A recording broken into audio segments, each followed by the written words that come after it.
আসসালামু আলাইকুম, welcome my channel Zakaria's mom cooking. আজকে আপনাদের তৈরি করে দেখাবো দারুণ মজার একটা ডেজার্ট। যেহেতু সামনে ঈদ আসছে, তাই খুব সহজে এই ডেজার্টটা কিন্তু তৈরি করে নিতে পারেন। চলুন তাহলে দেখে নেওয়া যাক কীভাবে আমি এই মজাদার ডেজার্টটা তৈরি করছি। এজন্য একটি প্যানে দিয়ে দিচ্ছি মেজারমেন্ট কাপের 1.5 কাপ পরিমাণ দুধ। দিয়ে দিচ্ছি 3 টেবিল চামচ গুঁড়া দুধ।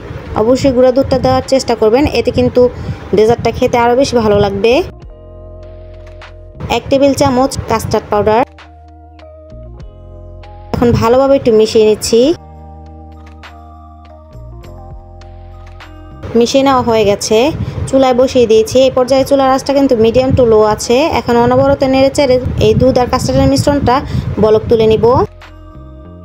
কিছুক্ষণ নাড়াচাড়ার পর দেখতে পাচ্ছেন বলক চলে এসেছে। অবশ্যই এটা অনবরত নেড়েচেড়ে জাল করে নেবেন, না হয় কিন্তু দলা পেকে যাবে।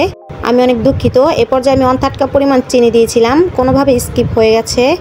আপনারা অবশ্যই এখানে 1/3 কাপ পরিমাণ চিনি দিবেন। কাস্টার্ডের মিশ্রণটা কিন্তু তৈরি করা হয়ে গেছে, এখন নামিয়ে নিব। এখানে আমি 4টা পাউরুটি নিয়েছি। সাইডের যে ব্রাউন কালার অংশগুলো আছে সেটা একটি ছুরির সাহায্যে কেটে নিচ্ছি।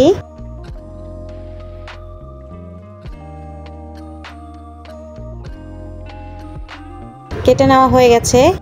আমি আজকের ডেজার্টগুলো তৈরি করার জন্য 4টা পাউরুটি নিয়েছি। বাকি যে সাইডের অংশগুলো আছে সেগুলো ফেলে না দিয়ে একটি এয়ারটাইট বক্সে রেখে দিতে পারেন, নর্মাল ফ্রিজে। এগুলো দিয়ে ব্রেড ক্রাম্ব করে নেওয়া যাবে।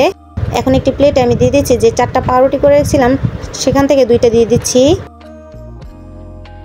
এখন দিয়ে দিব যে কাস্টার্ডের মিশ্রণটা তৈরি করে রেখেছিলাম সেটা। এখন উপরে আরও 2টা দিয়ে দিচ্ছি। এখন সম্পূর্ণ কাস্টার্ডের মিশ্রণটা দিয়ে দিচ্ছি।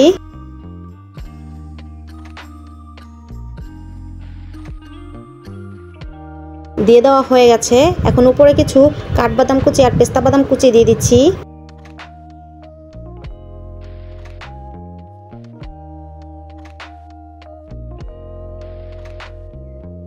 এখন নর্মাল ফ্রিজে রেখে দিব 10 মিনিটের জন্য। 10 মিনিট পর ফ্রিজ থেকে বের করে নিয়েছি। আমি আপনাদের একটু কেটে দেখিয়ে দিচ্ছি কতটা সফট আর কতটা ইয়ামি হয়েছে। তৈরি হয়ে গেল দারুণ মজার ডেজার্ট। যেহেতু সামনে ঈদ আসছে, সবাই কিন্তু মিষ্টি জিনিস তৈরি করবে, তা আপনি একটু ভিন্ন রকমের ডেজার্ট তৈরি করে দিলে সবাই কিন্তু অনেক খুশি হবে। আর এই ডেজার্টটা খেতে কিন্তু আলহামদুলিল্লাহ অনেক মজার। হাতে থাকা কয়েকটা উপকরণ দিয়ে এই অসাধারণ ডেজার্টটা কিন্তু তৈরি করে নিতে পারেন।